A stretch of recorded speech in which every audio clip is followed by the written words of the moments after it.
Latvija. Latvija? Latvija. Mana valsts, mūsu valsts, bet šeit ir divas pasaules. Ir cīņa par brīvību, un tad tā beidzās, un Latvijā tas bija ļoti jūtami. Demokrātija mums ir dota kā iespēja, vai ne? Bet mēs to iespēju bieži vien neizmantojam. Tad, kad bija 36 vietas parlamentā, tad arī tā kā likās, ka uzdevums ir izpildīts, bet īstenībā tās ziepes tieši tad arī sākās. Nekā, dārgie puiši, par varu ir jācīnās. Varu nedrīkst tā atdot. Tur jau ir tā problēma, ka tie vadītāji, kas toreiz viņi padevās kārdinājumā.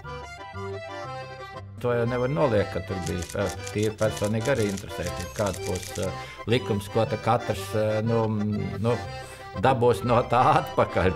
Nevarēja to neredzēt, un ja viņi to nedarīja, tad var tikai domāt, vai viņi paši bija interesēti līdzdarboties, vai tikai piemiegt acis ar vēlāku kompensāciju nākotnē. Nu labi, lai viņi saka, ko viņi grib. Kas īsti te ir noticis? Brīvā Latvijā. Izrāde.